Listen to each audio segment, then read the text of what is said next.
Hi, my name is John from Japanese Knife Imports, and today I want to show you a few new knives we've added to our Gesshin Stainless series. Our Gesshin Stainless series began a little while back as we were looking for a nice Western-handled series for people just getting started with Japanese knives or looking for good workhorse knives for use in a serious professional environment, but even in home kitchens.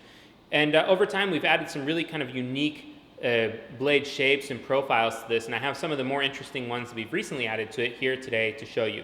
And so we're going to go over a paring knife, a couple of different boning knives, a bread knife, and a cleaver, a butchering cleaver.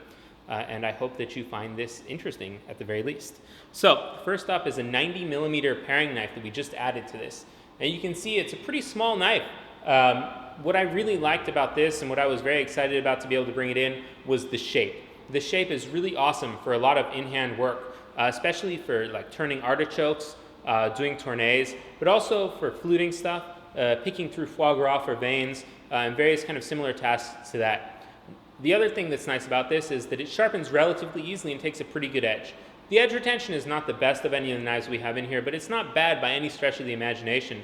And for me as a chef when I was cooking previously, I used to go through the little Forstner 3-packs of paring knives all the time. And you use them and you sharpen them, and eventually they just don't do what you need them to do anymore, and you throw them away and you get some new ones. And part of the thing that was exciting to me about this is that now you have a knife that's in that same range of things, in that kind of stuff that you use for all the in-hand work, but it's not so crappy. It has pretty decent steel, it sharpens well, and it has a shape that is just awesome for a lot of normal kitchen use that we see. Next up is one of our boning knives. This is called a hankotsu, and hankotsu is actually designed for like hanging meat. So you can see it's used in this dagger grip as well as a more traditional grip. And these are knives that are used commonly for beef, for pork, for lamb, for breaking down those kinds of large cuts of meats into smaller cuts of meats and for removing them from bones. It's not designed to cut through bone, but it is designed to cut around bones so that you can work through and debone a leg of lamb or break down a small pig or a lamb, or even work through the rib section of some beef. So this is the hankotsu. Again, similar in steel type to the paring knife that I just looked at a second ago. It's very easy to sharpen. It's tough and durable. It can even be used with the honing steel, though I'm not a big fan of honing steels. And so it's easy to maintain and easy to use in a fast-paced environment where you're doing a lot more butchery. So this is what I'd look at if I was doing something like lamb or pork or beef. If you're doing a little bit more poultry, the knife that's appropriate for that is a honesuki, and it looks kind of like this. And these butchery knives, sadly, are actually designed for right-handed people. And while we can kind of transition the hankotsu to a left-handed grind, it's not exactly the best for it. This is clearly designed to be a right-handed knife, and so, as a lefty, we'll have to order a special version of this for you. The honesuki is designed for poultry breaking down, so when you're looking at chicken and duck and turkey. We actually have a number of videos that we've been able to find on YouTube that show this kind of breaking down process. The way that these knives are used in Japan is different from the way that we normally break down chicken here. So if you guys are ever interested in learning about it, feel free to shoot me an email at john@japaneseknifeimports.com or give us a call here at the store, and I'd be happy to email them to you or show them to you if you want to come in and check them out. But this is that kind of knife that you'll use for poultry. So, honesuki. We also added a bread knife recently. I am not one that uses a lot of bread knives. I've tried many over the years, including a Mac and some other things that were highly touted bread knives. And they're nice, but they all go dull over time, just like any bread knife, including this one. This one was interesting.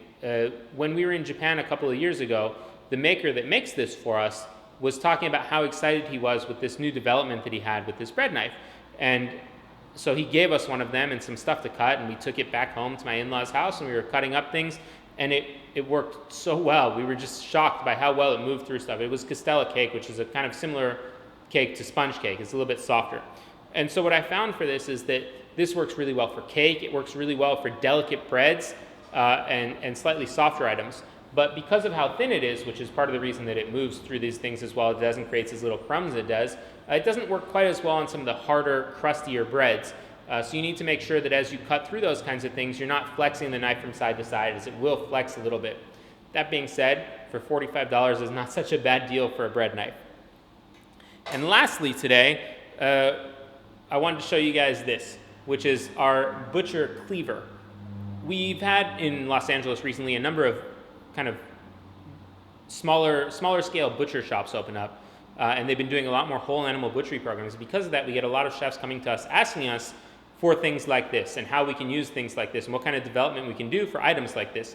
And so we decided to add a cleaver that can be used for butchering. You can see it's a lot thicker than the other cleavers that we have, which happen to be Chinese style cleavers that are more like a general chef's knife. They're a lot thinner and they're a lot harder, whereas this one is a lot thicker. It's thicker behind the edge, and the steel is a little bit softer and tougher and more durable. This can be used for working through bones, working through rib bones or the chine bone, breaking down beef and lamb and pork. So if you're looking for a meat cleaver, we actually have one of those now. Anyways, this is all part of our Gesshin Stainless series. So if you go on our website, you can check it out by looking up Gesshin Stainless series. And if you have any other questions, again, feel free to email me at john@japaneseknifeimports.com. Give us a call here at the store or just stop by. Again, thanks so much for watching and have a great day.